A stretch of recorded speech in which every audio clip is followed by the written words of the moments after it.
we did. So thank you, Architect Ravi, for taking all the trouble to come here, and thank each and every one of the participants here who's taken the time out to come over and be with us during this e-meet. So just to start off again, um, we at DQ Labs interact with a lot of parents and students and people all across India and globally who keep asking us the same question: what is design? What do architects do? What do designers do? So we said, you know what, this is a great platform for us to bring everybody together and on the same platform and really invite very significant designers and architects and fashion designers, so all professionals, very significant people, to come over and share their experiences with us. So today we are very happy to have architect Ravi Ramparia with us. Thank you so much, Ravi, for coming on. Thank you, Dion. All right. So it's been an interesting journey with architect Ravi because uh, we've known him from a long time, and it's strange we met because we used to organize these architecture and design appreciation tours, and in fact Ravi and Nidhi, his wife Nidhi, uh, they joined us on one of the tours way back in 2015, I guess, Yes, that's right. and ever since then we've been enthralled with what they've been doing, and I think both of them have been doing something fabulous um, in the field of architecture. So without further ado, Ravi, let me give you the option to share your screen. All right, and hold on. So Do it, Dion, from here, I think. you have the option, yeah. All right, go ahead. You can see. Can you see it Yes, in a full yes, screen? yes, visible. Is it visible? All right. All right. Thank you, Dion. Thank you, Umesh, and thank you, DQ Labs, for inviting me to this webinar. It's a very interesting concept that you guys have started, where I've seen that there are fashion designers and designers from each and every field, are interacting with the potential the students who are going to be the biggest designer in the coming future, as you guys are shaping it well, and trying to bring all the Thanks professionals a lot. from the field to interact. So they get one-to-one interaction with what is going on in the industry and what they are learning as far as the theory is concerned, how it gets transferred to the reality. So this is an interesting project. On the similar lines, I would like to present this project. It's a Gandhinagar Capital Station project. It's a redevelopment project with a hotel getting built in top of a railway station. So it's a first and a very unique project in India. It's a vision by our Honorable Prime Minister, who always dreamt that, why not we utilize an airspace? So essentially, an airspace is where you have a railway station below, and on top of which you have a complete vacant airspace.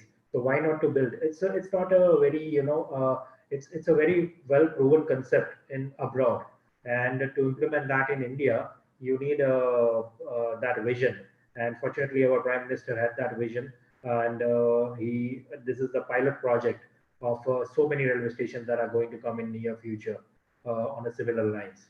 So, so I'd like to introduce the project first. Like I said, that Gandhinagar Capital Station, it's the first railway station to be built on a world-class norms. Indian Railways have come up with a very good guidelines to how to develop a station with airport-like amenities. Like how we go to an airport, let's say international airport, we go, then we have an arrival lounge, we have a departure lounge, we have various kiosks, we have so many amenities for passengers, so they don't get bored and they are always, over at the railway station. You should always feel connected. You should always feel the dynamism that what is going on, and that's why it becomes very interesting that railway station has that much space. And Indian Railways has come up with this program of redeveloping railway station across India.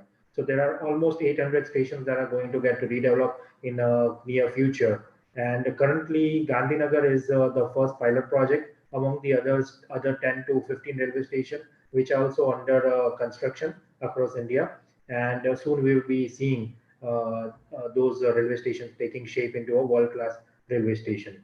So Gandhinagar Capital Railway Station is a unique in terms of it's a development in the airspace. So there are two aspects to this project. One is a redevelopment of a railway station that is coming on the ground floor, and on the airspace, like I said earlier, there is a five-star hotel building that is going to come up with a 318 rooms. So it's a massive high-rise hotel, five-star hotel that is coming up on top of a railway station. The project, the foundation stone, the Bhumi Pujan was done by our Honorable Prime Minister Sri Narendra Modi on January 9, 2017 during Vibrant Gujarat event. It's a biennial event that happens every 2 years in Gujarat, in Gandhinagar, Gujarat. And the project is of around 750 crores, and this is going to get completed by December 2020. So by end of this year we are expecting to get it over. However, we are facing a little bit slowdown due to the COVID-19 situation that entire nation has stopped since last 2 or 3 months. So we might be facing that, but we are trying to catch up with the lost time by doing a lot of parallel work on the site. I will discuss about that as well. So these are the some of the photographs of a Bhumi Pujan ceremony by our Prime Minister. So project, this large scale project, 750 crores and first time in India. So there are a lot. It's a big project team that is responsible to make this happen on site. The first and foremost is the client, then the authority who is going to spend the money. So basically, it's an SPV, special purpose vehicle, where the government of Gujarat and the government of India has collaborated together and formed one company that is known as the Garud, Gandhinagar Railway and Urban Development Authority. So basically, the Garud is going to take care of the entire new construction that is coming up, along with the hotel and a Mahatma Mandir. Mahatma Mandir is basically it's a convention center that is already built by government of Gujarat. However, it is leased out to a third party who is going to operate the hotel as well as the convention center. So to after the client and authority, we need a very strong project management consultant, and we are fortunate to have a Indian Railway Station Development Corporation. It's a body who is looking after the complete renewal of a railway station across India. Like I said, that 800 railway stations are coming up, so it is done by IRSDC, who has taken the charge to develop the railway stations into airport-like facilities. So our PMC is a IRSDC. IRSDC being the main PMC, they require a lot of on-site engineers. So they have engaged a sub PMC under their hood, which is an HUIPL. It's a Noida-based private firm who are into infrastructure project and the construction project. And client and the authority has also engaged Ahmedabad-based SET. If you have heard of the institute, then they also have a research and development foundation who are looking for all the day-to-day coordination on site and project management, basically, with regards to the construction that is going to take place or that happens on site. I am engaged as a design director. My role is a little bit, I am responsible for various design aspects of this project.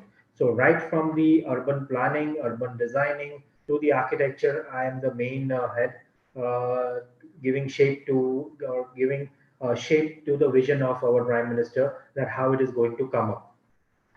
That under me, we have to hire a lot of specialists because this is a very unique project. So we have a structure engineer, which is the main aspect, which gives a skeleton to the any project, any built form that we do on site.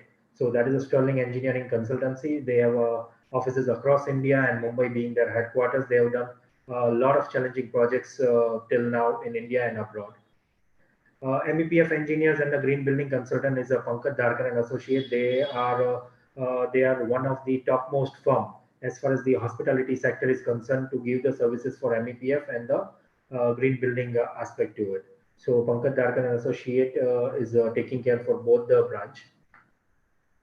Then we have a hotel facility planner.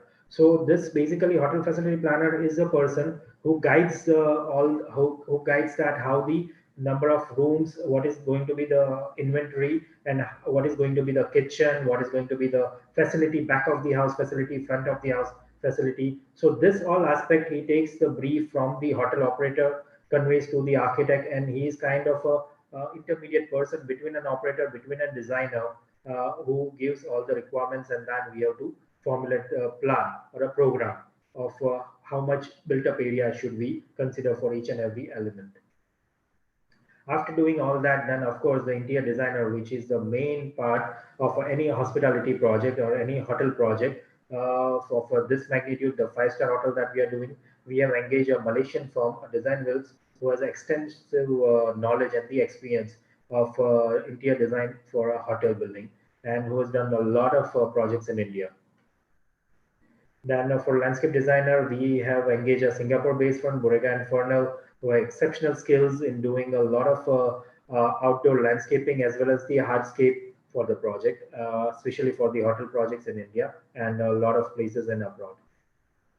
Then any building, always should look very nice in the night as well. So it's not just the lighting on the building, but it's all the lighting on the landscape, lighting in the room, lighting in the restaurant, lighting in the banquet areas.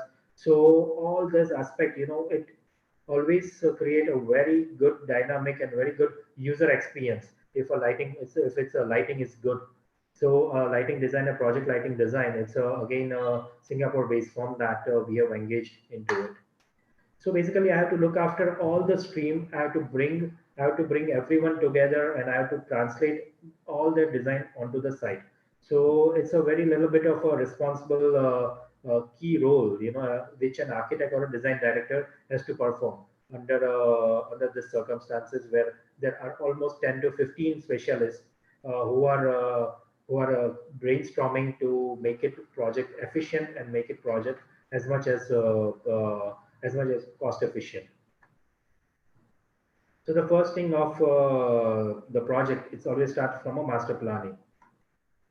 So I would like to see that this is a Google satellite image of a Gandhinagar city. So let me just uh, make a pointer available. Okay. So as you can see, this is, the Gandhinagar city itself is developed on a grid system. So there are a lot of vertical, as you can see, these are the vertical roads, which are the main roads of a railway, which are the main road of the city. And then we have a horizontal grid. So between grid number three and this is grid number three, and then this is a grid number five. So between these two grid is where our project site lies. Okay. So this is the main railway lines that are going in this direction. Then we have a small existing railway station which is already there on the site at Gandhinagar. It's a very small station currently. The yellow box, as you can see, it's a Gujarat Vidhan Sabha or a secretariat where you have a chief minister's office and various ministry offices are located in this campus.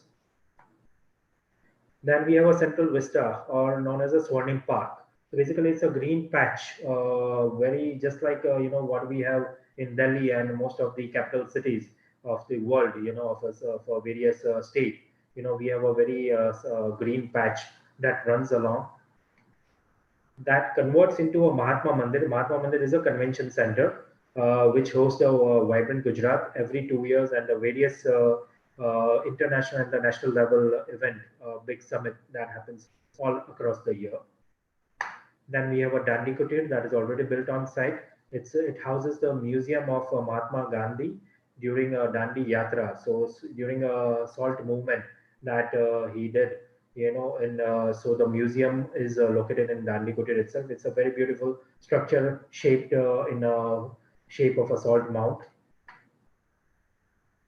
And then the idea about how to build, where to locate the site, because this is a existing railway station is already there, and one end we have a Gujarat Vidhan Sabha. Then if we draw an axis from Gujarat Vidhan Sabha to our project site, then it's a 3 kilometer axis, long axis, that is centrally aligned with a Mahatma Mandir over here and a Dandi Kutir conical shape over here. So it was obvious that we were planning to have a proposed new station and a hotel in airspace in the central alignment. This was the vision that was given even by Prime Minister himself during one of the meeting, that this is what he has in mind. That right from Gujarat Vidhan Sabha, you draw an axis and you see that's where the axis ends. That's where you build a railway station, and top of a railway station, a hotel for 300 to 400 rooms. So if we zoom into the Mahatma Mandir area, then this is what we have. So, like I said, the Mahatma Mandir Convention Center, as you can see, it's a very beautiful structure over here. This is a built form of a Mahatma Mandir Convention Center, and we have a Dandi Kutir. So, this is the central axis that is coming right from the Vidhan Sabha to this end, piercing the Mahatma Mandir and the Dandi Kutir, and it comes to the project site. So these are the railway lines, which is perpendicular to the central axis. And that's the new location for a proposed new station and a hotel that is coming up in an airspace. So, like I was saying, the main road of Gandhinagar is built in a grid system. So these are the main road of Gandhinagar near the vicinity of our site. This is a KH road or a K road, and this is a K road or a K road. Between these two main roads is our project site. And also, railway lines are also running here between these two roads. So obviously, like, when you have a railway station at a ground level and a hotel that is coming up in the airspace, so from a security point of view, from even a user experience point of view, we have to segregate the entry points. So for railway station that is coming on a ground floor, we will have an entry directly at a ground level itself, because it's easy for day-to-day traffic or every person, because there are a lot of commuters, there are a lot of passengers who will be boarding trains from here. So it is obvious that we have a entry of a railway station at a ground level. Now hotel is coming up at the airspace. So hotel is starting 22 meters above the ground level.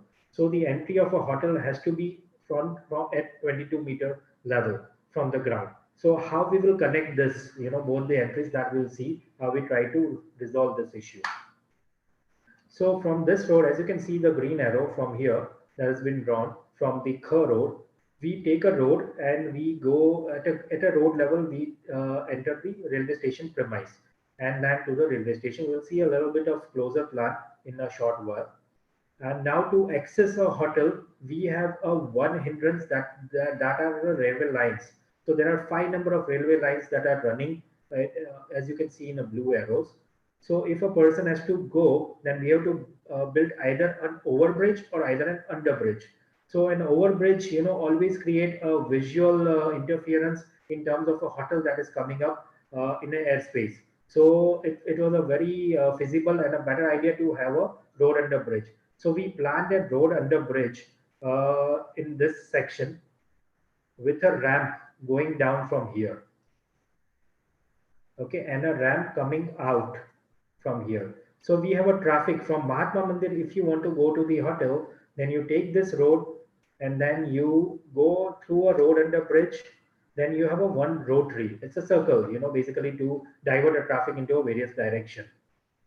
And then over here we have a dedicated hotel road that we have planned, and from there we have planned an up ramp or a flyover basically. So this is a 0 level. So from here you go up and then you reach here at the airspace at this point. Then we have a down ramp. So once you have reached 22-meter above, you have to go down. So this is a one single entry and this is a single way exit. So you have a down ramp that takes you at a 0 level basically. So this is the image.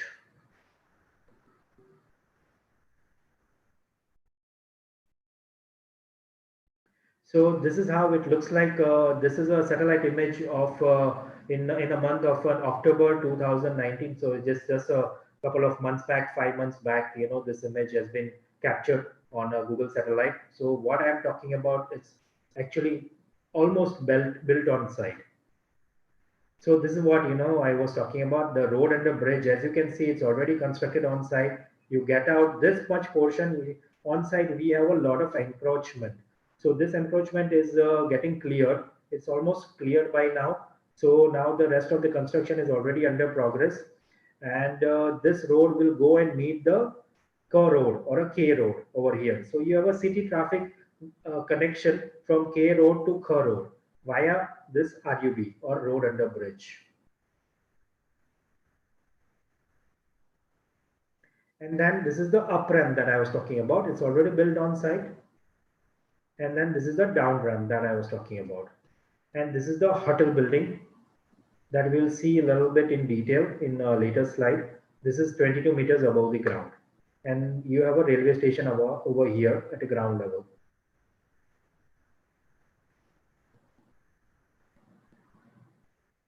Okay, so this is the planning. As you can see, this is a detailed plan drawn on the software. So basically, the railway entry that I was talking about, you have a branch that comes out from the main road and takes you to the railway premise. You have a beautiful landscape garden that we have planned, a complete almost 6,500 square meter of an area has been planned as a central landscape. This complements the central vista that we have seen coming from the Gujarat Vidhan Sabha, and this is where the green patch ends over here. And now both the side of a green patch, we have a parking facility that has been given, and we have a station entry somewhere around here at this point. We'll see a detailed little closer plan. And then we have a road under bridge and a rotary that I was talking about over here. And we have a dedicated hotel road that takes you to the hotel building through this up ramp. And then we have a down ramp over here.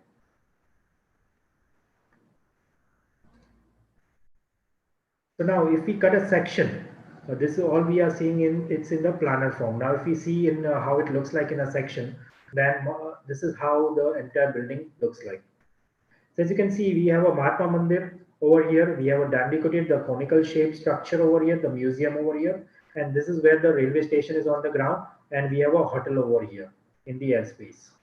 So it becomes a very interesting, the entire area is a very beautiful area that has been coming up, in terms of a built mass. So the hotel, it complements this conical shape. Also, it does not overpower this entire structure, and you have a beautiful view from the hotel deck itself, overlooking the central vista. And it's a very beautiful sight that we will see in the coming slides. So now coming on to the architecture or the build form that we are seeing. So the proposed architecture, like any architecture that is going to take place in the particular area or in a particular city should have a roots into its origin. So basically, if people are aware that Ahmedabad was by UNESCO, Ahmedabad was identified as the first World Heritage City of India. So Ahmedabad has a lot of heritage architecture. You can see a lot of Islamic architecture, Jain architecture, a lot of many various types of architecture. Till the modernism, we have seen we have a lot of Le Corbusier building, which are built on in Ahmedabad itself. So there is a lot of architecture of Ahmedabad is very rich in that aspect. Ahmedabad and Gandhinagar is a twin city. So basically, from Gandhinagar to Ahmedabad is just a 30 kilometers. The distance between the two cities. And between those two cities, we have a very beautiful structure, which is a stepwell, known as an Adalat stepwell, which is a beautiful structure in terms of its small scriptures. In terms of the ornamentation, we see a lot of small, intricate details on the wall, on the columns, on the beams, and a lot of geometric shapes that comes out, if you just visit the place. So as you can see, I have highlighted some of the elements over here, some of the shapes that you can see. If you can see this area, then this is how, just remember this because this is what we are going to translate this into a window. Then if you just see this octagon shape, then this is how we are going to translate this into our build form. So this is just to give an idea that any place or anything that we design of this magnitude should have some of the references to its heritage of the city. So the identity of the place needs to get translated to the new building that is coming up. Now this is the step-by-step construction, process of a railway station that I would like you to see. This is the close-up. This is the central garden that I was talking about in front of a railway station, in front of a new railway station, and this is the road that takes you, and this is the drop-off area. So basically, after the drop off, this is the platform, this is the departure hall, that's a queuing hall, and that's an art gallery. So in a railway station, we don't see features like art gallery, we don't see features like sculpture or art installation, space for art installation. So over here we have tried to incorporate those ideas, and we have given a space so that around the year, we can call an artist and we can have an art installation, or let's say eminent photographer, and then we can have a display of the photographs or a painting from a very famous artist over here. So we have given those kind of a spaces over here. This is a platform number one. That's a platform number two. That's platform number three. And this is the future development area. So on a platform, as you can see, these are the columns which is taking load of the entire hotel structure that is going to come up. So there are 50 number of columns that takes the load of the entire built mass that is coming on top of a railway station. So this is the first floor level of a railway station. So on the first floor level, we have a massive concourse that we have built. On this concourse, we have divided the concourse into two parts. This concourse will essentially serve as a hotel back of the house area, where we have a area which are dedicated to staff of the hotel. So a hotel for 300 rooms, you require almost 600 people who are the staff of the hotel, who are serving the hotel in various aspects. So to have a changing room, we have their library, the cafeteria, etc. All the areas. This half of the concourse will be dedicated to the back of the house. The other half of the concourse area is where we are planning to have a multiplex. We are planning to have a game zone. We are planning to have a basically an entertainment zone. So a person who are coming to the railway station, they can have some sort of an entertainment facilities that are already there in the railway station itself. So a person, if a train gets delayed, if a person wants to spend 2 to 3 hours over here, then he or she gets that kind of a facility over here. Also, this becomes also you can also attract the city people as well, because this place is for the public. So all the people who are not using a train station for just boarding or for boarding trains, they can also use over here. Then we have a service level. So this is essentially a basement, like what we have in typical building is we have a basement that has been given for various services, parking, etc. areas. So now in this case, the hotel is coming in the airspace. So to have a basement, we have created a virtual level. This is a service level, which is a virtual basement that will cater to the services for the hotel. And this is a deck level. So this is the up ramp. So this is where you are getting dropped to access the hotel, and this is where you enter the hotel.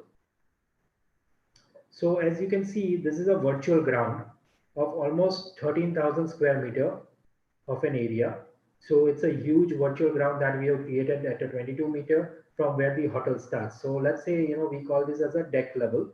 So on the deck level, we have a various areas. Now this is where the reception area is going to come up. That's the pathway taking to the restaurant. So this is one all-day dining. This is an Indian restaurant. Then over here we have a ballroom. Then we have back of the house area, and we have a central kitchen over here. We go to the first floor, then we have a spa, we have a gymnasium, we have a lot of meeting rooms, and we have a multiple terraces. So as you can see, we have an infinity pool that is overlooking the central vista. We will see in a short while in a walkthrough that how interesting this space is. And we have a lot of sun decks in terms of our terraces. So I told you initially that we have taken references from a stepwell architecture. So you can see this gazebo over here. This gives you an idea of a stepwell. A little bit, you get that experience of how what the feelings that you have when you are in the stepwell. You get that an idea over here. And then these are the typical hotel tower. So basically, we have divided a hotel into three towers: towers A, tower B, and tower C over here. So this three towers is essentially where all the guest rooms are going to come up. So 318 rooms that are going to house of various sizes are going to come in these three towers.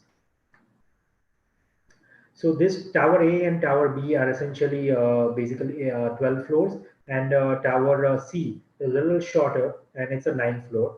The reason being that this On Tower C, we have created a beautiful terrace garden overlooking the central vista. And again, this shape, you relate this to the stepwell architecture. Same here and same here. So this is how the built form, gets actually built. So this is how, you start from a concept design, you take some references from the history, you try to replicate that, and you try to create a lot of spaces over here, by incorporating those angles, those shapes, those geometry into a built form. This is a 3D view of a proposed architecture that we are planning. This is the first of its kind project, like I said earlier, of this magnitude to getting built on top of a railway station. This is an operational railway station. So the railway station was never stopped, and we always built on top of a railway station while the railway work was going on. And again, one feature, this is a railway roof.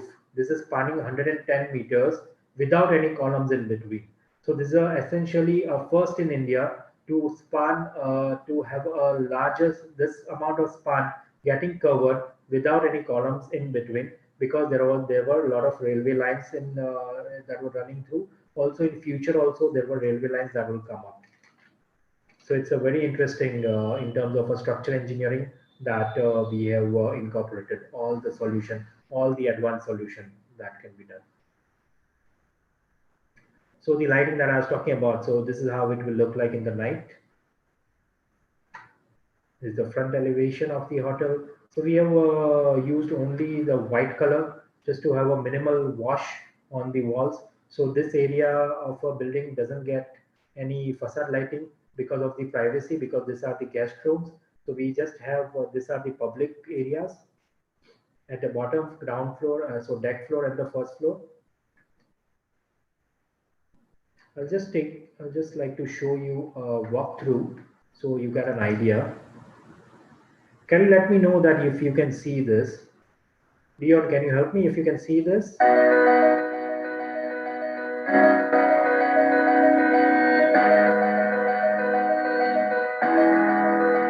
Yes, Ravi. We can see it.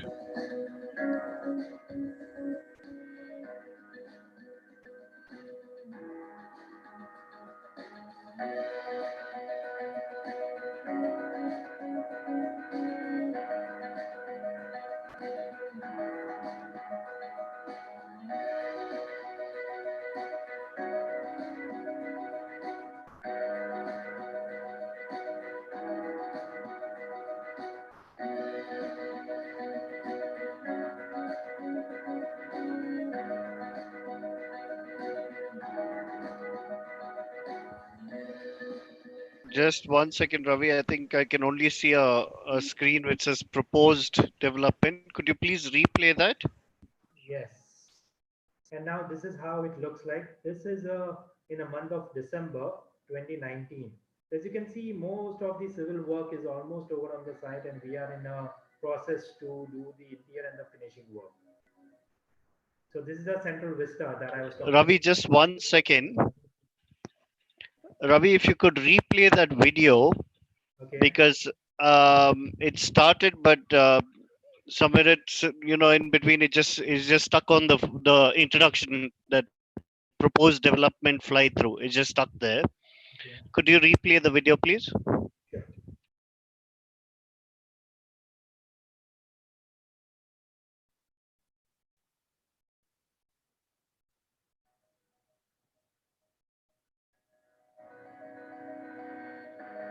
Is it okay?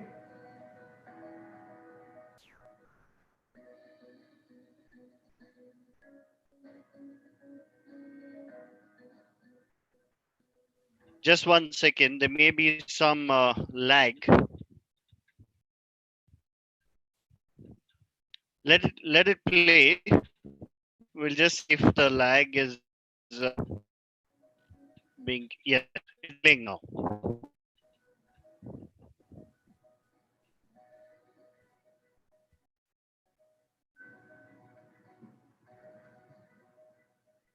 So as you can see, a lot of interesting spaces are created, in each and every corner of this hotel. So like I said, the infinity pool, there is a flame element that we have given. So it's a water and a fire. So, it's a very beautiful experience a user gets when he or she is going through the hotel. Because, hotel is not having a ground. So this is a virtual ground that we have created for them.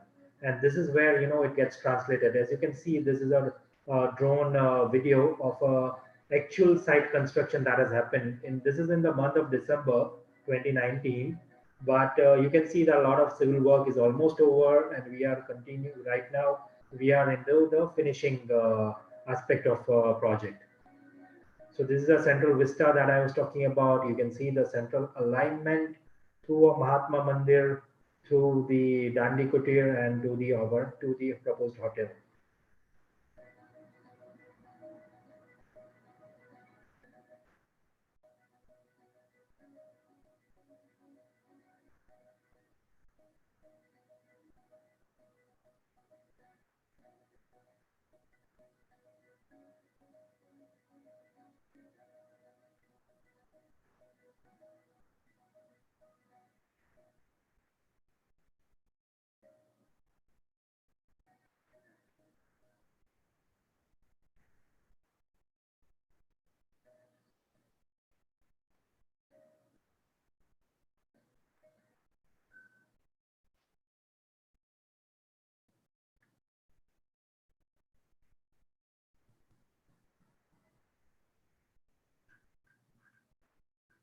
So yeah, so essentially that was the fly through that that gave an idea about the kind of spaces that were getting built on the site, and how each and every aspect becomes so interesting if you just go into the detail of that area, and if you just give some specific functionality to it, like why the location of a swimming pool is on that particular area, because it has a view towards the central vista.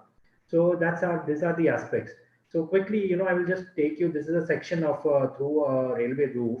So this is the roof that I was talking about. This is a spanning 110 meter. It is spanning, and there are no columns in between. So this is the first in India, and if you can see, it's a very sleek section of almost 3 feet, in depth, and it is spanning a huge, almost 125 feet. We have built a pedestrian subway to access the various platforms below the railway lines. This is a station drop-off area, the platform 1, platform 2, 3. This is a future expansion where the more platforms and more railway lines are going to come in future. That's a utility tower where all the services, MEPF services, essentially gets handled from. The concourse level or the first floor level of a station where we have a back of the house area for the hotel, then we have a multiplexes, we have a game zone, waiting area for the passengers. That's where the back of the house area that comes at the platform level and as well as the concourse level. Then we have a virtual basement or a hotel service floor where all the services coming from top of a hotel gets diverted to. Then we have a drop-off area of the hotel, which is 22-meter above the ground. You get an access through this ramp.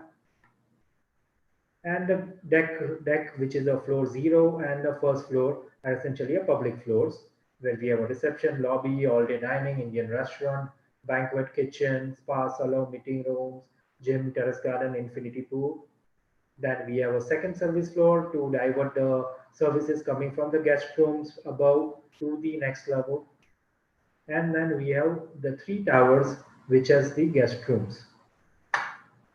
So total height of the building is 76 meters from the ground. This is the tallest building of a Gandhinagar. This is going to be the tallest building of a Gandhinagar.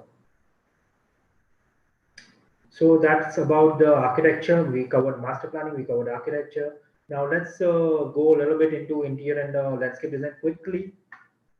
So just like in architecture, in interior design also, you need to stick to your roots. Basically, you need to give the flavor of because it's a hotel building. So you have the user of the hotel are basically not around that place or around that city.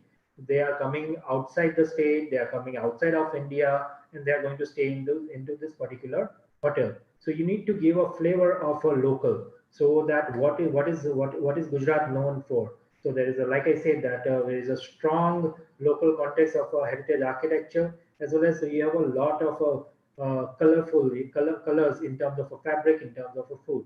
So we'll see that how we are translating that into our interior design and the landscape design. So this is a deck level floor plan. Uh, this is where you get a drop off after coming through the ramp from here, up ramp. This is where you drop off, and that's where you enter the hotel building. So as soon as you enter the hotel building, you are welcomed by a triple heighted main lobby, which is a huge, space in terms of the volume. And on the either side of it, you have a reception area over here where you do your check-in, you inquire about your guests, your friends, etc. This is where the waiting lounge is, where you wait over a cup of tea. Then we have given a small pantry or a small cafeteria just to serve this area. Then you take this lobby and you get out and to this gazebo number one. So this is gazebo number one, which takes you to all day dining area. That's the first F&B outlet of the hotel. Then you go down the corridor and you arrive at the second gazebo. And from second gazebo, you enter to the Indian restaurant. This is a specialty restaurant overlooking the central vista. So this is where the central vista is. If you take this lobby, then you are diverted to the pre-functional area of a ballroom. So basically, to divert the traffic, this is how we have done the internal planning. So this is almost 600 seating capacity we have for this banquet. This can be divided into three parts during a multiple events. So if you have multiple small events, then this can become a one ballroom, this can become a second ballroom, and this can become a third ballroom, basically. And this central area is a central kitchen serving the ballroom, serving the all-day dining, and serving the Indian restaurant on this side. Then this area is essentially back of the house area, which will have a storeroom to support the kitchen. And these are the service lifts, which will be accessed by the waiters, basically to serve the above floors. And this is where you have a guest lift lobby. So this will be accessed by only the guest of the hotel. So to have a closer look of these main arriving area of a hotel, like I said, you get a drop off, then you enter the hotel from this area. So this is a flooring design of that reception lobby or a main lobby, triple lighted main lobby. As you can see from this image, this is a Sun Temple of Modera. It's in Gujarat. You can see that this particular pattern is getting translated into the flooring design. So it becomes a very interesting, when a person is entering, at that time you get to see some kind of a subconscious way you can relate with the architecture of Gujarat state. This is a 3D image after once you enter the premise, once you enter the hotel, the triple heighted main lobby. As you can see that the flooring design that I was talking about, you can see right here. And these are the screen or a jali, basically, which we can see in Islamic architecture, which is very evident in Ahmedabad if you just go to some old mosque. This image is a waiting lounge or a lobby lounge where you are waiting for your guest, for informal chat, etc. We have continued the jali pattern in terms of the partitions over here. You can see the color of a Kutch fabrics or a Kutch embroidery, the rich color which we see in food of Gujarat, getting translated onto the fabrics of this lounge chair and this table over here. In the ceiling, we have given a little bit of golden touch to it through a golden leafing. That's interior layout of all-day dining. Like I was talking about, this is gazebo number one. And from here, you are welcome into all-day dining area. The all-day dining area, we have taken a theme of a railway station. As you can see, these are the signages that you see in a railway station. We have converted into what is being served over here. This gets changed every time. Whenever you have a live buffet counter, you can see this kind of signages over here. On a flooring pattern as well, we have tried to reconnect. As you can see, black and white, the theme that we have taken. And this is an Indian restaurant. We have given a little bit of Islamic touch in terms of the color, in terms of the ornamentation. As you can see in the ceiling, we have done a silver leafing with a little bit of ornamentation, which we can see this kind of a pattern in Islamic architecture. Also, the color theme, is a little bit, we have taken on those lines. Is the grand ballroom, having a 600 seating capacity, and it can be divisible into three parts through this air sky fold partition, which comes from the false ceiling and it comes down to the floor, so that this can be divided into three separate small ballroom. This is the interior view of the ballroom. As you can see, nothing that is a contemporary or that is modern that we have done, because it was a hotel operator, which is Hotel Leela. They have a very specific requirement in terms of interior decor of the hotel. Is the first floor of an hotel. So, like I said, that on the first floor, this area is a spa and salon. This is where the various meeting rooms are coming to be, and the business center of the hotel. So you arrive basically through guest lifts. You arrive here, then you go to this section, which is spa and salon. You go to this section, which is meeting rooms and the business center, and you go to this area, which is a fitness center. And if you want to come out to the terraces, then we have a terraces over here, and this terrace is a very beautiful place, and which has a very multiple views to the city. So this is a gazebo, the first gazebo with a sit out within it. Is the second gazebo. Excuse me. And then you have an infinity pool overlooking the central vista. This is a close-up of a spa and salon area. Various treatment rooms and various changing rooms for male, female, storage facility. This is a reception area of a spa. There's a fitness center, cardio machine, aerobic classroom, weight and stretching area, all are segregated. They've also given a facility of a steam, sauna, etc. These are the meeting rooms, various meeting rooms, because it's a business hotel. So you require a lot of business, a lot of conference room, board rooms, and a smaller meeting rooms, and a business center. So this is essentially serving to those kind of clients. One of a 3D image of one of a meeting room.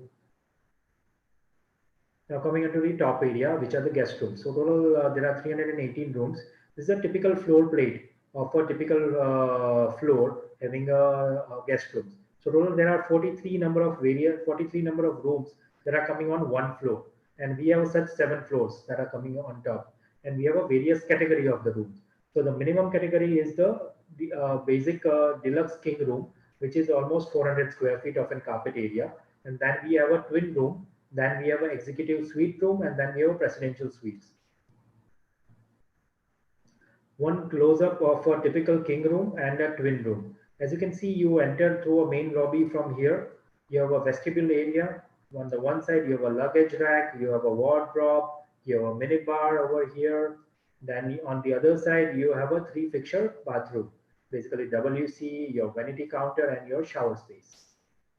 And then you enter the bed space. So this bed space is completely, it's a 24 square meter or a 250 square feet of an area, which has a king size bed with a lounger, a study desk, sofa with a TV mount on a wall, and a side table. And a twin bed, we just convert this king into 2 twins. So like I was talking about the place, the guests who are coming here are coming from outside Gujarat. So we try to give them a little flavor of a Gujarat in terms of a cushion fabric, in terms of a wallpaper, in terms of artwork that is going to come up. So you are always engaged with the city in terms of its art and architecture and fabric and food, of course. Is a 3D view of a twin room. That's an executive suite room. You enter from here, you are entering into a private living area. Then you have a private bedroom with a with a double leaf doors over here. You have a walk-in closet, and you have a big bathroom over here. The view of a private living room of that executive suite. And then this is one of a presidential suite. So both the presidential suites are different. Total, we are giving four presidential suite, which can be combined and converted into one big presidential suite. As you can see, this is where it gets both the rooms, both the suites get merged into one another. So we have a bigger living room over here, a small bedroom. Then this, when once this get merged, you have multiple bedrooms and multiple living rooms and the dining area. So coming to Tower C, like I said earlier, Tower C is a little shorter tower, but we have given a beautiful terrace garden overlooking the central vista. So this is the flooring pattern itself in landscape, is what small intricate details that we have done on the flooring itself, so that we can relate that to with the heritage of Ahmedabad city. So this is the front view from the central vista. If you are looking at a hotel, this is how it will look like. This is the infinity pool. This is the deck level with a lot of landscaping that has been done. This is the first floor level landscaping, as you can see. And here is the ninth floor level or terrace garden that we just saw in previous slide. This is from the hotel arrival side. I told you that in one of the slide, between two columns, you can see this window. So that we tried to create that on this windows. This is a side elevation of the hotel. This is a little bit of closer call out detail where you are getting drop off. Your beautiful wall feature, that is a water wall over here, which welcomes you. And this is where you enter the hotel. So this is the most interesting space, the infinity pool. You have a fire element that we have given. You have a infinity swimming pool. So there's a lot good synergy that has been created over here at this particular space.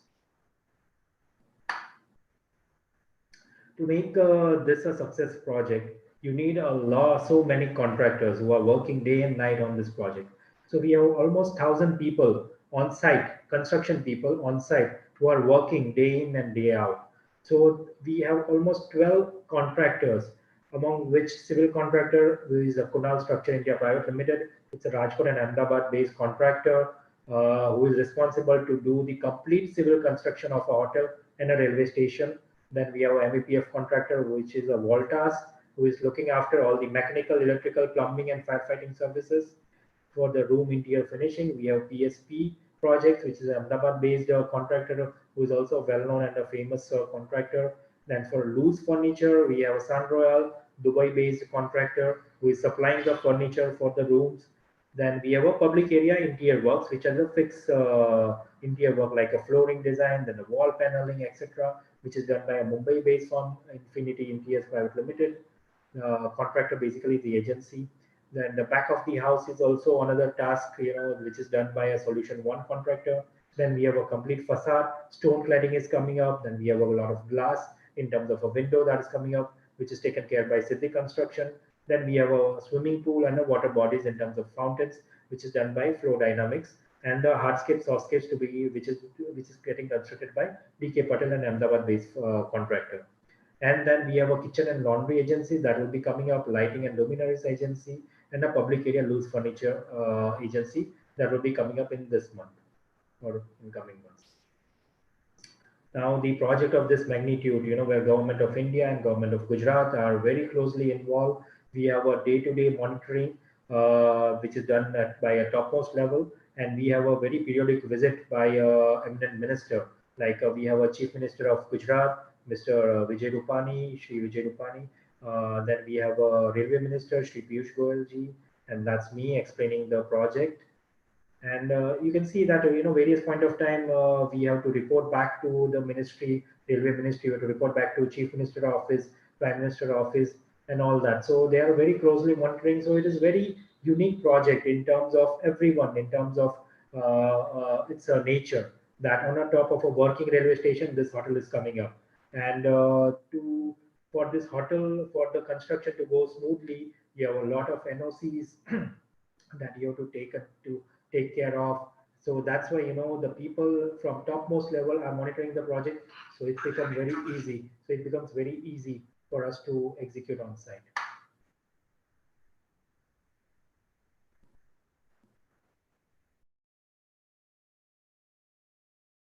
So with this, I end this presentation, and I thank you, DQ Labs, again for inviting me and giving me this platform to share this very interesting project with all you guys.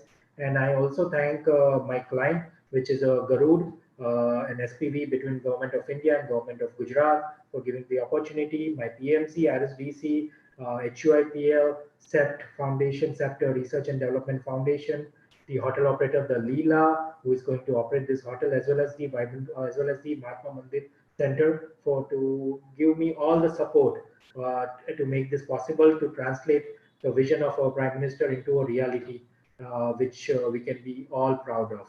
And I thank you all my team members, the structure engineer, MEPF engineer, and all my interior designer, landscape designer, and everyone to giving me support to make this project a very big success in coming days.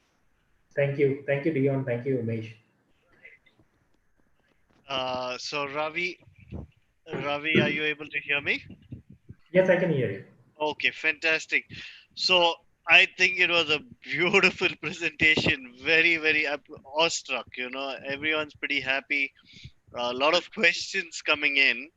Okay. So we'd like to start with a few questions that people have. So Rutuja is asking, what was the material of the railway station roof that you'll use? Yeah.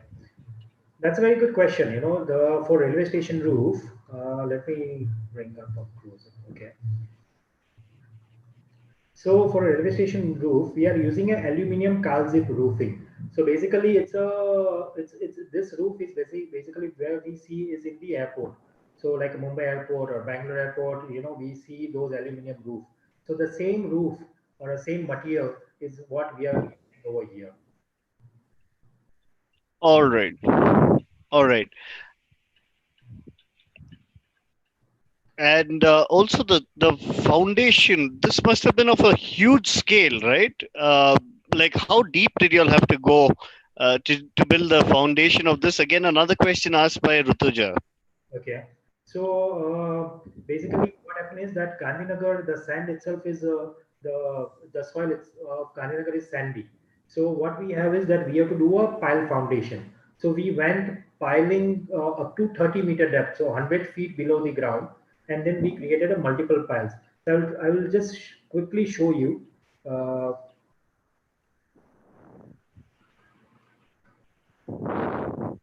Okay, here it is. So as you can see, each and every pile, there are multiple piles, that goes 30 meters below the ground. And then we have a raft foundation, which is linking up all these columns, as you can see on a platform. So this raft foundation itself is 2.5 meter in deep and 110 meters length and 9 meters in width. So it's a huge RCC, or a reinforced cement concrete construction, that has gone into it. At the same time, while doing the foundation, we have introduced a buffer pads to because it's a working railway station, so we don't want the vibration of a railway tracks getting translated to the columns and ultimately to the building. So we have given those kind of a pads around the columns in the foundation itself, so that we can dampen those vibration, so that it doesn't get translated onto the columns and the building. Wow. Okay. Okay. That's awesome. Um, yeah, a few more questions that people are asking. Um, right. How do you soundproof the building to avoid the vibrations caused by the trains? This is a question by Chaitanya Deshpande. Yeah. So So basically, this yeah. So like I said earlier, for a vibration, we have introduced a pads. It's a very calculated engineering that we have introduced over here. So during the time of a foundation itself, around each and every columns, we have made sure that we have those kind of isolation pad all around the columns, so that we can dampen the effect of vibration getting translated to the column. As far as the acoustics is concerned, what we have done is that the sound will travel either through window, that is through glass, or either through walls, right? So on each and every wall, what we have done is that we have introduced thick walls on the outer periphery, so that we don't we can achieve at least 56 decibel of acoustical treatment on the particular wall. Wherever it was not possible, we have introduced a glass wool. So basically, it's a very well-known material that all the multiplex, all the auditoriums, on the wall of auditoriums, on the wall of multiplexes that we see. Now, as far as the windows are concerned, these windows are basically a double glazing unit or a DGU. So in DGU, we have calculated the into glass panels. There is a space, so that void has been calculated, and the glass itself has been calculated such that we can stop the sound of a railway tracks or a railway station below getting entering into the hotel or a hotel interior areas. Yeah, because I think the train horn is another thing, another loud aspect, right? So So yeah, so those are the norms that we are going to regulate over here as well. Now, engine is going to be a little bit far from the hotel. It's not going to be below the station. It's below the hotel itself. So there are also some norms that we are going to implement on this platform itself, because the horn of a engine is you can't stop that, no matter what type of the facade that you built up. You especially during the winter where the air is pretty thin, you can hear distance from 5 kilometers away also, you can hear it, the sound of a horn. So that we can't limit, but we can have a regulation that any train passing through here should not buzz or should not honk it until unless very much necessary. all right, right. Cool. So there's a question from Nishita Tucker saying, being an earthquake prone zone, what were the precautions taken or solutions taken for the building of this structure, especially above the railway station? So, earthquake resistant in that sense. Yeah, so basically what happens is that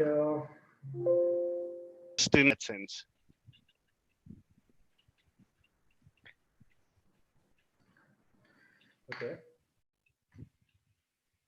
as you can see the screen, so this is wow, this is a little bit, this I didn't introduce in the presentation, but this is a structural engineering slide basically. So this is the first, we need to understand that it's the height of the building is 76 meter. It's coming on top of a railway station, so there's going to be a lot of wind pressure.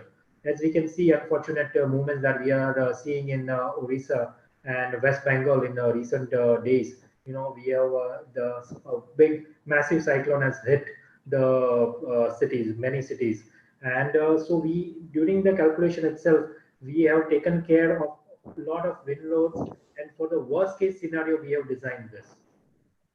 So for the seismic load, this is a zone 3 that is coming up, and we have taken care that while the structure designing was going on.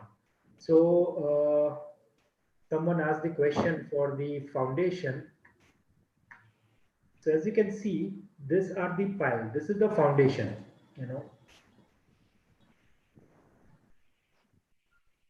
this is the foundation of one column grid. This is the foundation of another column grid, and this is the foundation raft for another column grid. So what we have done is that various piles are connected through these raft, and these are massive raft structure. So it makes sure that the building itself is secured, and it does not have any effect during the vibration, during the earthquake, or during the wind. Wow, I think the scales are massive. Yeah, the scales are massive. All right. Right. This is how the typical snapshot of ETAP model. This is how the structural engineer work. I think if any structural engineer in the viewer, they will be able to relate this. That this is a ETAP model. You give all sort of forces, the wind forces, the seismic forces, everything on a virtual model itself, and the computer is going to tell you whether this building is going to sustain that or not. Only thereafter, it is getting translated in the drawing and then to the site for the construction. So these are the various analysis that goes into it. Okay. Okay. There's a question here. As far as the parking is concerned of the hotel, so Prabhu Shankar Hadya is asking where is the parking and like what quantum of parking is available. So basically, we have almost 1,000 car parks that is available over here. So we have a massive land that we are fortunate in Gandhinagar that we got a massive land on the rear side of the hotel. So let me just show you.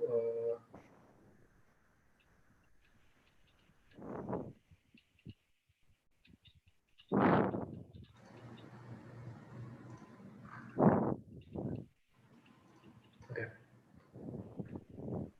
So this entire area, I'll take you to the drawing. This entire area is a vacant land. So inside the ramp. So what we have done is that the central area is the outdoor banqueting area at a ground level that we are doing. Then over here we will have a parking facility, and over here we will have another parking facility. So now a hotel, if you go to any hotel now these days, you have a valet facility. So you get dropped at the 22-meter above ground. Then there is going to be a driver or a valet who is going to come to you, take your car, go to the ramp, and then he's going to park at a ground level. So we don't have to create any massive basement over here because we are fortunate to have a ground surface parking over here. So we can have a lot of parking space that is available. So for almost 1,000 cars that can come up in this region. Okay. Okay. All right. Um, right. So there's a question here. Um, from Sasha Lobo.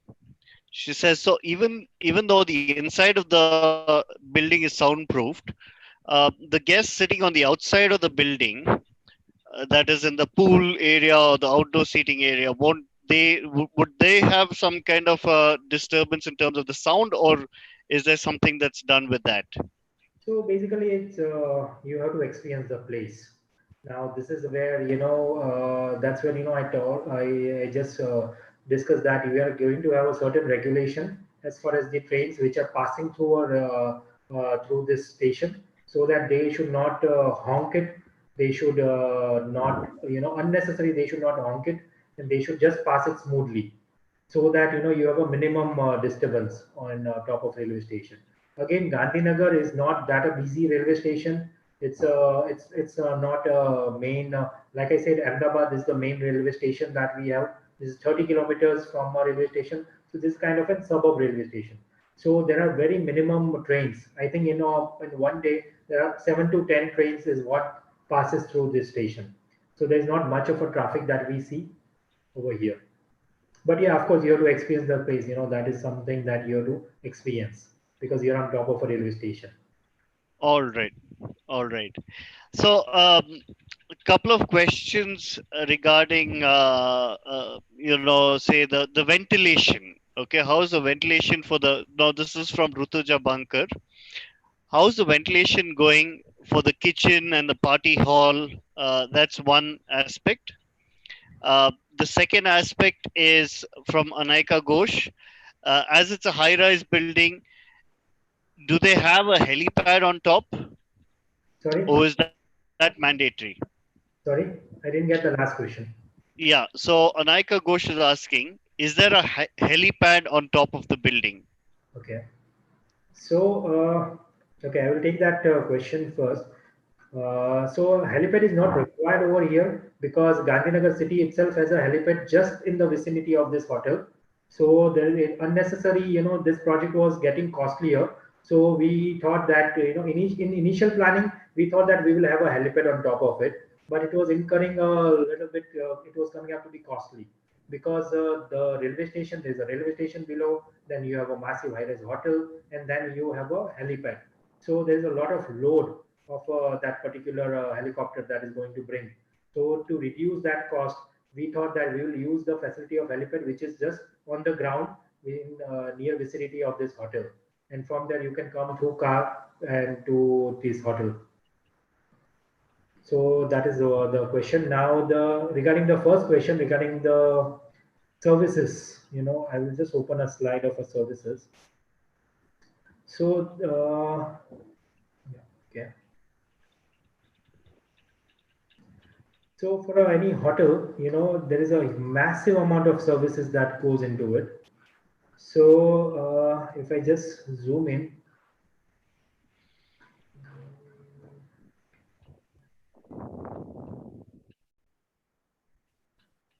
so there are a lot of mechanical ventilators that are available in the hotel.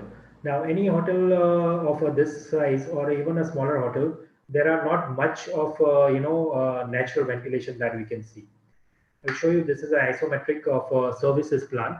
So as you can see, the center core of it is where your kitchen is going to become. So you see a lot of pipes, pink pipes and the cyan color and the purple color. So those are basically the exhausts that are going to take all the smoke getting generated in a kitchen, and then it will get out through the chimneys where you can't see. So if you are staying in a hotel, you don't get an idea that how the entire hotel is running. But this becomes a very important aspect of the services, that all the services are so much well planned that we as a user of a hotel, we just enjoy the hotel. We don't see that where the water is coming from, where the exhaust is, etc., etc., those kind of a detail. So that kind of a detail is always behind the skeleton, behind the skin basically, and that's where the engineering of MEPF engineers come into picture. So this is where I'll just give an idea quickly. I will just take you through this engineering side. So for this hotel, the ducts, we have used 16,500 square meter of a ducts in this hotel. We have used 20,000 square meter of an insulation. We have done a piping of almost 80 kilometers of piping that has gone into it. The power cable for the switches, for all the lights, that's a 75 kilometer of a power cable and the 70 kilometer of a control cable that are used in this particular project. So there is a lot of engineering aspect in terms of MEPF that goes into it for this kind of a project, which we don't see as a user. As you can see, these are the chillers, this is a utility building. So what we have done is we have done everything onto a BIM modeling. So basically Revit, we have used a Revit software so that we can recreate the entire, each and every pipe. We can recreate each and every duct. We can recreate the architecture model and the structure model, and we can see the clash detection right from the beginning before getting executed on the site. So as an architect, you have to see multiple softwares, you have to learn multiple software. So this is where those kind of skills come into picture, and it's very useful. Yes, dear. Wow. Okay. Okay. So a couple of questions from Shreya AG and Mona Gowda regarding the fire exits. So how do you come down from a Okay. 22-meter level in case of an emergency? It's a very interesting question. It's a very important that fire these days. Recently, we saw that in Dubai. One fire was lit up and a lot of casualty that happened. So, fire and life safety is a very important aspect of it. Quickly, I will take you. This is a typical level floor plans. So, we have a multiple. We have a tower wise. We have planned a fire exit. So, as you can see, my pointer. I will just quickly sketch it out. So tower A, we have this fire exit staircase. Tower B, we have here fire exit. Tower C, we have a here. And for the core, we have given a centralized, which is a pressurized staircase. These are the naturally ventilated staircases for a fire exit. So what you do is that each and every hotel of this magnitude has a has a fire control system. So there is a security office, there is a fire command and control center who monitor each and every corridor for the fire pressure. So we have a sprinkler system, we have a fire pumps, we have each and every sort of a technology that has been installed in this hotel. Now to evacuate, now for a fire engine to come in, like I mentioned that there are a up ramp and a down ramp. So an up ramp view, a fire tender can come in on top of a on top of a deck, and these are the fire egress movement. As you can see, this is where this will be parked, and then you can easily rescue. These are the ladders from the fire engine, and then you have multiple terraces. That's where the guest will be evacuated, and then we have a evacuation area also that are defined at a centralized area where I'm marking from on both the side of a tower. From the front side of a tower, you have this ladder, you have this terrace where you will be coming, and you have a rescue area over here as well, and rescue area over here as well. Wow. All right. So, Sam RR is asking, since the railway station is below ground, how is the surface water, rainwater, the flash floods being taken care of? Including the ramp. So even the underground ramp um, So approach, which goes under the road.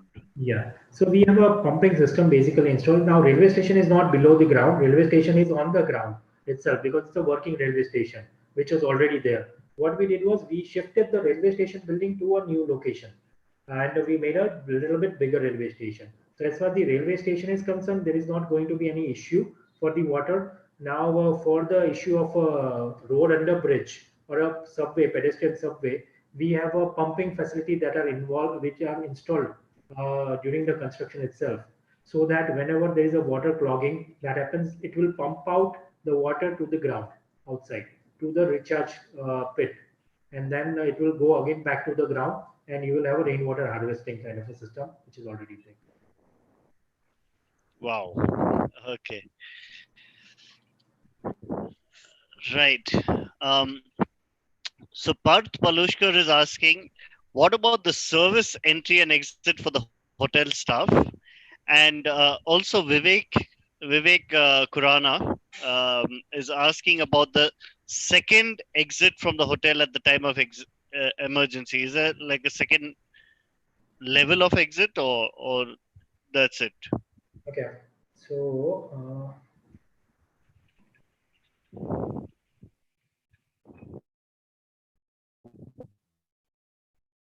okay,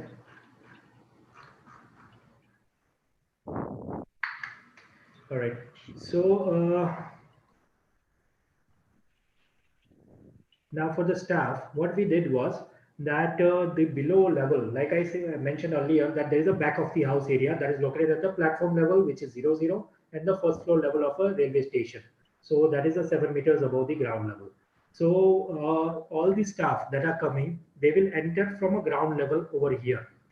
Now remember, for a guest to access the hotel, they are taking the ramp, and then they are going above the top of a railway station. But for the staff, there is a service road, as you can see, parallel to this ramp.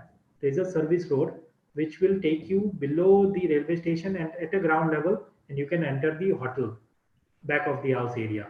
And then you have a service lifts which will go directly to the kitchen area and to the top of the service area.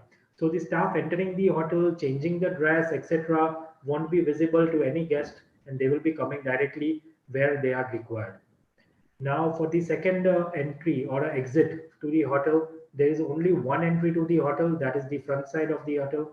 Through these two ramps, you can enter through the up ramp and you can exit through this down ramp. Currently, that is what we have. However, in phase two of the construction, we are planning a second ramp, a pedestrian ramp, connecting this side to the Dandikutir side. So if I show you in sketch form,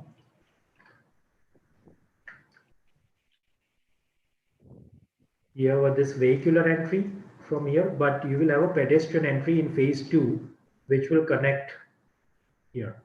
So there are going to be two more bridge or a ramp, pedestrian ramp, that are going to come in the second phase. So after down the line 5 years or 10 years, this is what we are. Are you showing it, or are you showing something on your screen, or because we I can, can't see?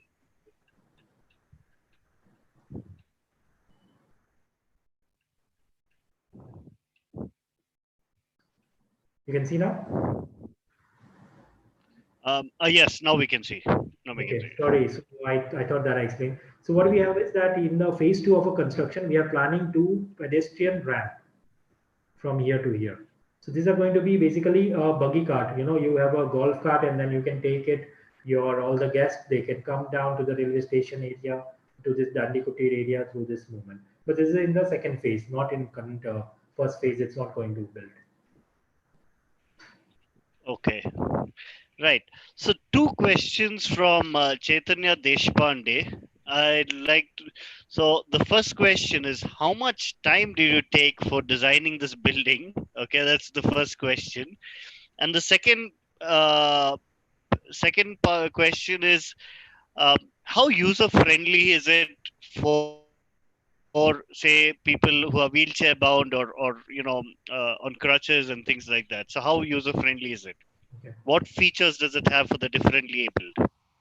So basically, it's a very strict, if you now study, any design field, you need to have all the design provision. You need to give a solution so that it becomes user friendly for all type of user, for especially challenge, especially we call it a Debian friendly building. So even the National Building Code of India or NBC of India has given a strict mandate that you need to have a certain facilities given to the any structure that you build for a public. So for this building, we, as you can see, we don't have any steps. You just have a ramps that are given, and these ramps are user friendly for a person who are on a wheelchair, person who are visually impaired. So basically, they can use the entire hotel facility without any problem. Moreover, any hospitality industry of this scale has always rooms allocated for differently able people. So we have a certain rooms which are allocated for those kind of a people itself. So the bathrooms or their cupboards or their bed, etc. Furniture planning or interior planning is done keeping in mind those people. So we have a lifts, we have ramps, we have this kind of a tactile material on the floor which will guide the person to that respective area. That was the first All part, and right. those are also questions uh, that you asked. Okay. Okay. Cool. Now two questions. One from Abba Ranade. Um, she said that you said that the party hall can be divided into three sections for multiple events. So really, how does that happen? Is there some mechanism that makes it? Is it like a manual thing, or is there some automated thing that has No, basically, yeah. So basically, it's basically very much. Just a second, I think.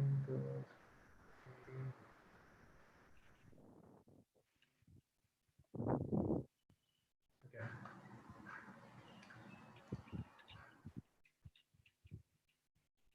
So we call this as a skyfold partition.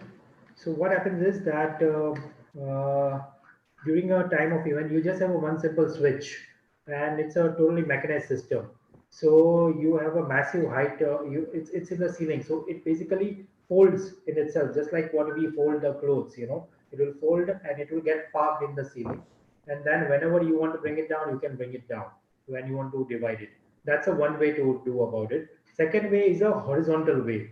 So over here, what we have done is we have explored a second portion, which is a horizontal way. So what we did was, this is where the partition is going to come. This is where the partition is going to come. And this is where it is going to get parked. So you take it out and then it will start getting aligned in this direction.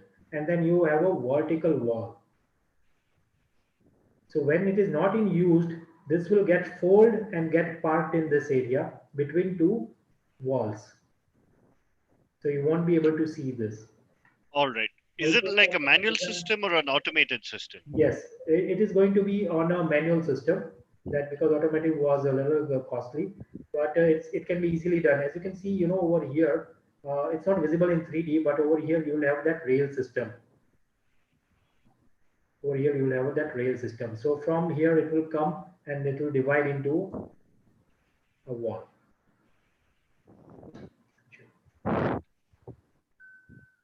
Wow. Okay. Okay. Now, I think I've got quite a few questions. People have missed what you mentioned about the space between the ramp, how that space is going to be used for landscaping and parking. Okay. Uh, if you could just go back to that and just explain a little bit about that ramp, how that's going to be used. Yeah.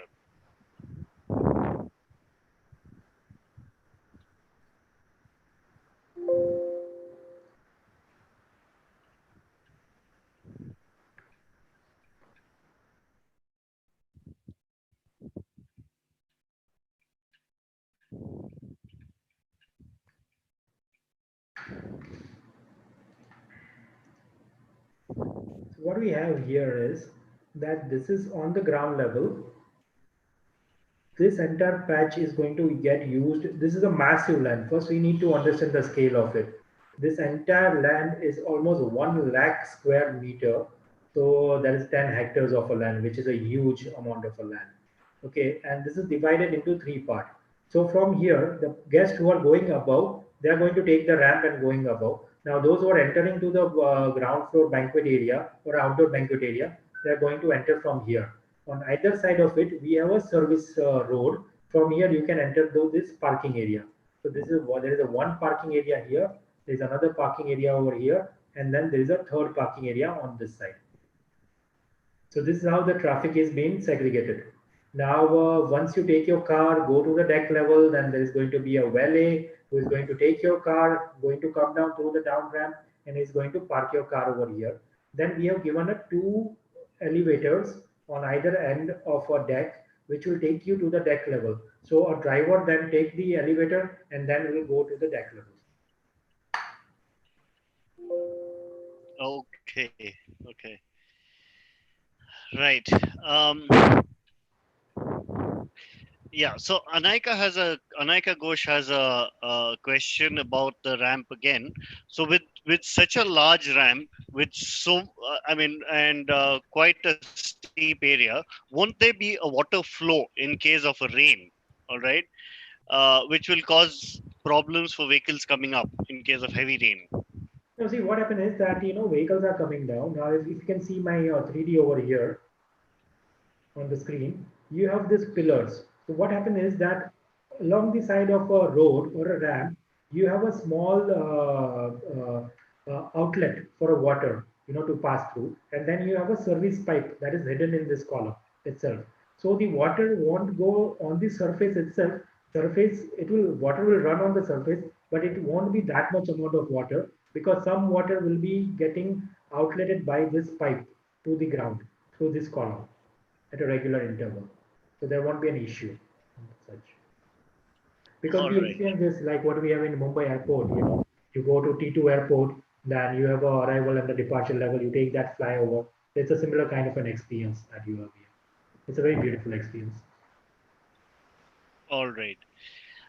So Chaitanya Deshpande is asking, considering that Gandhinagar is not the busiest railway station in Gujarat, why was this location chosen? Say, wouldn't it have been better if, say, an Ahmedabad was chosen or some other busier station? Right. So Yeah. basically, this was the first program in India that was going to take place. So there were two stations that started. One was in Gandhinagar and one was in Habibganj, which is in Bhopal, Madhya Pradesh. So both the stations are currently going on, and but Gandhinagar started a little bit earlier, and after a couple of months, the Bijwas, this railway station started in Bhopal, Madhya Pradesh. So Habibganj.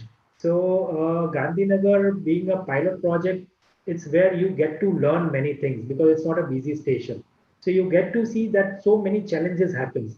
Had it this been in let's say in Bangalore or in Mumbai or in Ahmedabad, which is so busy station that you will be interrupting lot of passenger movement, train movement, etc. Because you don't know that what kind of difficulties or the challenges that you are going to face because we had to like incorporate modify ourselves the designs that we have to do a lot of revision because we face certain limitation when the construction was going on. So there was a lot of redesigning that always happened. So from here I recollect the question someone asked me how much time it took to design this hotel. So I would like to answer that, it's a kind of a phase manner.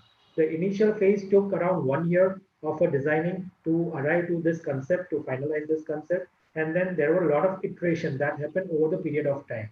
Now, this hotel being the first, we see some challenges which we have not visualized. While doing the construction, at that time we come to know that no, there are some issues that are going to happen over here, because the construction is not possible. Then we redesign that much area, and then we incorporate new details, we release it onto the site, and then we get it executed on the site. So it's an evolving process. So we were fortunate that Gandhinagar was that site which gave us that opportunity where we can learn the aspects or the challenges that can come up if we want to build this railway station on top of our operational railway lines. So now for IRSDC, who are doing 800 railway stations across India, there is a lot of learning of those engineers that now they are not going to repeat the same mistake that they have done over here to the other station. So other station which will be much more efficient, much more quickly getting constructed if we compare to the Gandhinagar station. All right. I think you've got quite a few people who appreciate what you've done. So Desh Bandhu is saying interesting project. Congratulations. Thank you. Vivek is saying great project, Ravi, and quite a few comment people are commending you on this. So that's amazing. Um, One question. We'll start off with maybe we'll finish off with one or two technical questions and then go to a little more detailed questions about you as an architect. So one of the last couple of technical questions is from Vivek Kurana. What is the width of the bridge road that you're building? Is it like a one lane, single lane, or double lane? The bridge, the So ramp. yeah, okay. So basically, right of way or ROW for this ramp is 7 meter. Basically. So it's a single way. What we have done is we have given a in ramp and in and out, two different ramps that we have given. So there's not going to be a traffic over here for the auto. Also, while climbing that ramp, if your car gets stuck somewhere in between, then you have sufficient width available for another car to pass by at the same time. So the right of way is 7 meters. That's what we are getting over here. All right. All right. Um, so that's one question. Sam RR is asking, how is this building earthed? Is there any modernized system that's adopted for or the conventional method for earthing, electrical earthing? No, for electrical earthing, what we have is that we have there are two aspects of it. One, it's all the, I think MEPF engineer will be able to explain you much in detail. But the same thing while during the construction time itself, we dug up the pits because our construction was going, the pile foundation was going 30 meters below the ground. So it was a very logical idea to have a earthing pits at the same time, to have a cables already incorporated over there. So it's then while right from the beginning of a construction, we have taken care of the earthing itself here. And also there are going to be a lighting arrestor as far as the lightning is concerned. That's also we have incorporated over here through the wall, through the ducts going to the terraces.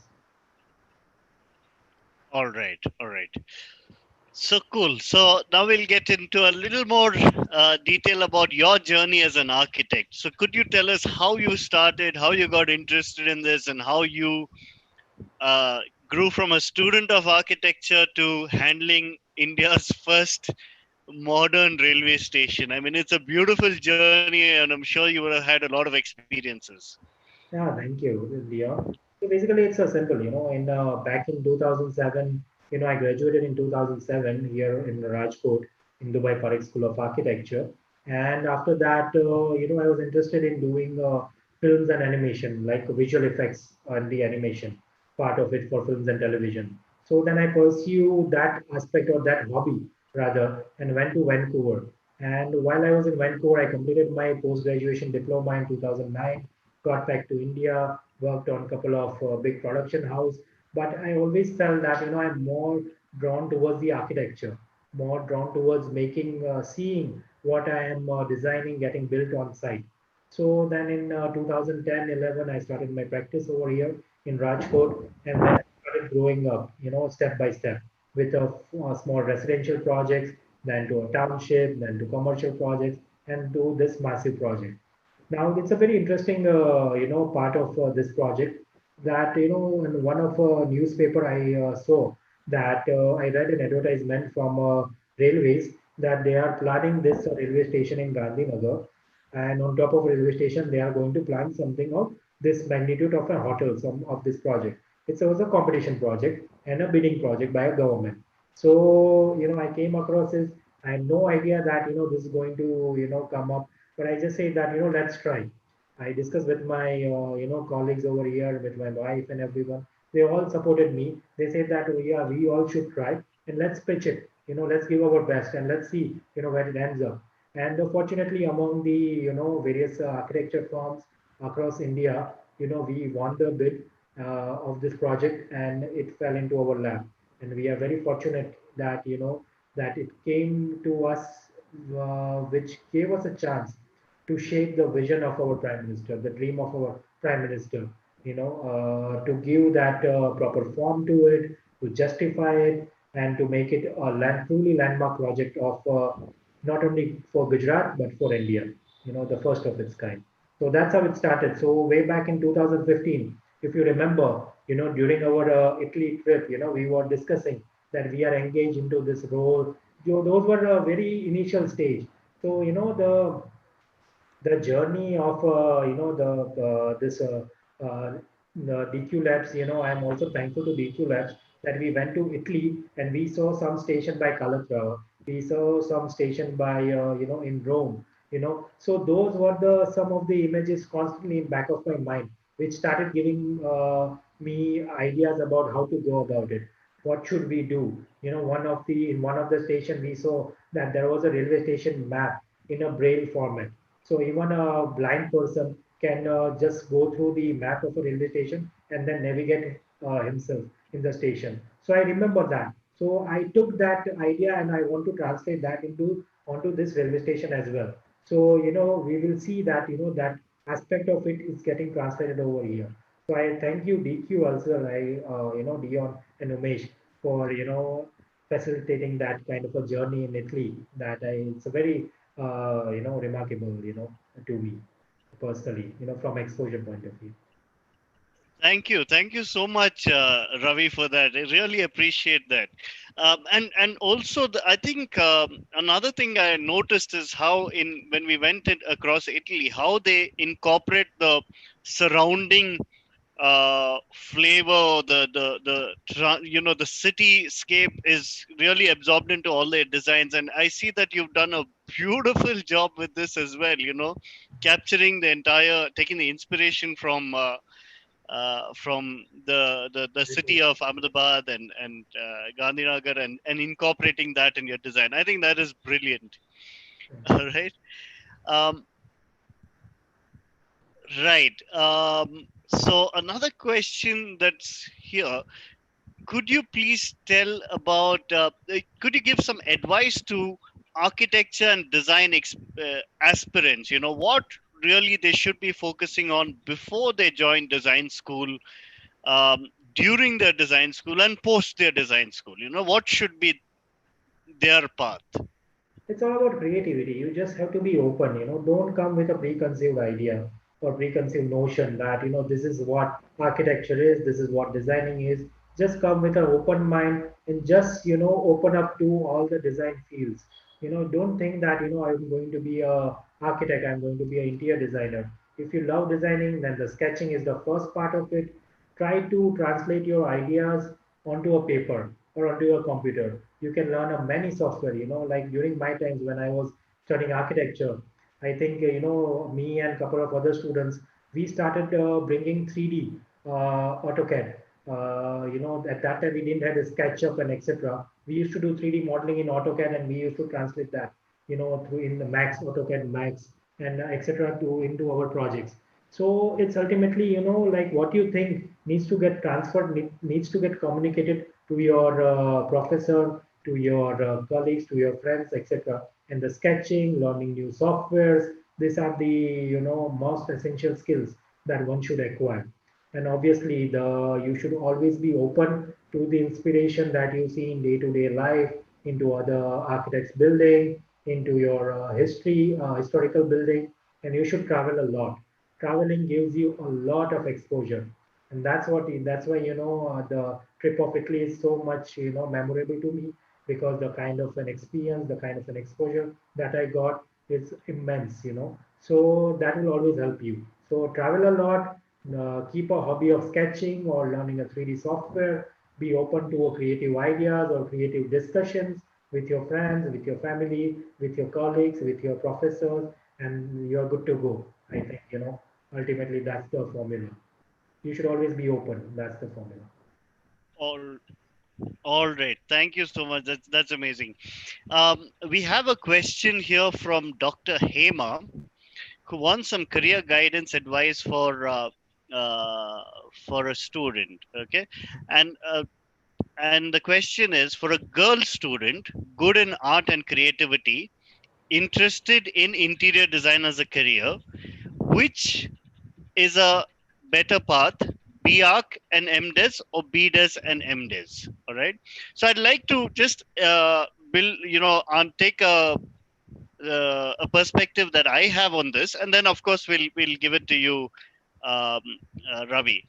So firstly, I think, whether it's a girl student or a guy or a boy student, it really shouldn't matter. What the child is interested in is something that we should encourage.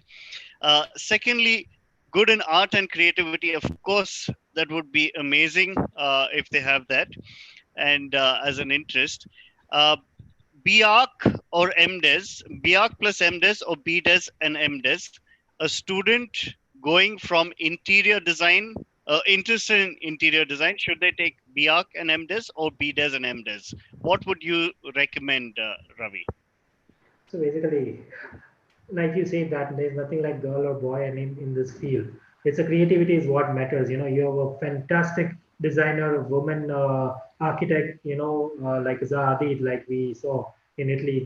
It's a completely, depends on your creativity, your exposure and etc. That how do you translate that your ideas into a reality. That's what it matters. Coming to the question of BArch to MDes or Bachelor of Designing to the Master of Designing. If a student is interested in just the interior design of it, then I think he or she should get into an interior designing institute, a good institute, so that you get a more exposure. Architecture, they say that it's a mother of all arts, which is very true. But if you get into the Bachelor of Architecture, then you are spending 5 years of your 5 years of the duration that goes into it, and then you are more involved into a lot of a little bit of structural engineering services. You are exposed to landscape, but the interior, if you want to learn a hardcore interior, I think it's always better if you go to an interior designing institute, and then to if you want to do a specialization like say hospitality designing, then you can take up a master's into that particular thing. So I think BDes to MDes is it's a preferred journey. Bachelor of Design to Master of Design is a preferred journey. Okay, okay. And right, so I'm looking for a specific question that was asked right in the beginning. Right, so this is a question from Vinod Nair, um, who said, with this COVID 19 now spreading worldwide, um, what do you think the trend would go for architecture? Would it be something that would change tremendously, or is there something that would evolve? Would we see new evolution in architecture, or would there be no scope for architects in 5 years? So No, that's no. a question. Of course, there's going to be a lot of scope for architects into the post COVID-19 situation. Like what happens is that the kind of a building that you design. that has become a very typical or a stereotype, in last few years. So now there is going to be a change in terms of a space planning. Like if you design, let's say, institute, then you have to design various spaces, various zones. So now we're looking that what we are facing COVID-19, we will be designing as an architect. We will be designing the institute such a way that we can take care of such kind of a pandemic in coming future as well. So that is the aspect that the field of designing is never ending.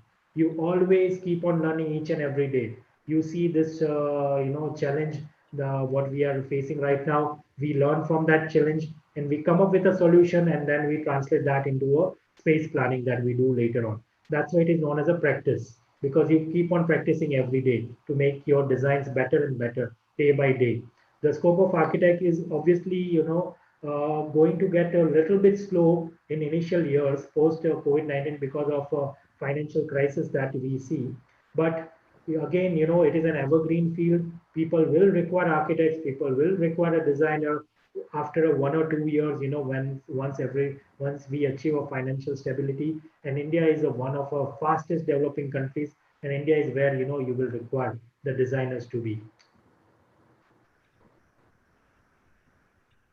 All right. Right. Ravi, if I could share the screen, if you can give me screen share access for a couple of minutes. Okay.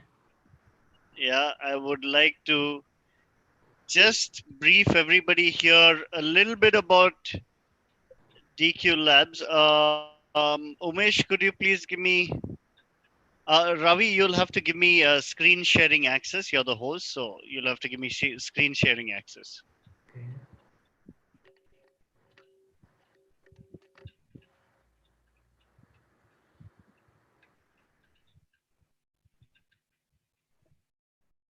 Just right here. Yes, I got it. Yeah. So I just like, since there's a lot of people here, I just like to talk a little bit about DQ Labs and what we do. So what we are into is transforming your hobby for art into a career. This is something that a lot of people have just as hobby, and we just channelize that into a career. So what we do is, uh, we have, these are drawings that students do, and you see them scribbling in their books. Now what we do is we take these drawings and we channelize them into the right direction. So this student Siddharth has really worked on a logo and worked on various ideas, and we've helped him channel that into a final logo that he's happy with, and this is taken and put into a real context, right? So that is what design is. I mean, in terms of mentoring someone, so guiding them to channelize their ideas. And there are tremendous opportunities for everyone who's interested in these things. So there's architecture related careers, there's design related careers and fashion related careers, and there's tremendous opportunities out there. A little bit about DQ Labs, founded by Umesh Kumar and Sean Disa. Umesh is an architect and a designer from IIT Delhi, and Sean is an engineer and a designer from IIT Delhi. They've both done some fabulous things. Spoken at TEDx. They've worked at Jaguar Land Rover, General Motors, um, and they both founded DQ Labs and Examplay EduTech, which is in the field of learning design. So Examplay.com is a learning platform which has won the NASSCOM Design for India 2019 award. It's a brilliant and very, very significant award in these circles. And their research is into learning design. So if something needs to be taught, how should it be learned, easily, right? So we do the teaching methodologies to ensure that learning is done easy. That research has been presented at the Singapore Learning Design and Technology Conference in 2019. um, so we do a lot of things. We have free online sketching for anyone who's open to it. If some of the counselors could post the link here, it would be great. in the chat message, so that anyone who's interested could just click on that and join a 3-day course. It's free. We have various interactions with, it's called the Industry E-Meet. So the E-Meet with Ravi is one of these. And then we, of course, have the school E-Meets as well, absolutely free for anyone to attend. As far as our services are concerned, we do these design exploration programs for ages 12 to 20 onwards. We have skill development programs. Anyone who wants to learn a new skill related to art and and design. We have entrance exam coaching for those age 16 and above, and we have portfolio guidance for those who are keen on it. All right. One of the things that we truly believe is experiential learning, and live projects is something that we offer to our students. Every one of our students has the opportunity to take up a live project, and we've seen students do this very professional output for Nimble Foods, for Maya Clothing. uh, we've had our students winning paid internships at the Learn Cloud Texas, USA, so American companies. We've had over 80 of our students participate in the most recent Designathon 2019, working with real designers to solve real problems for NGOs. And there's some brilliant solutions given. So we believe in this realistic learning, and as a result, I think our students do brilliantly well.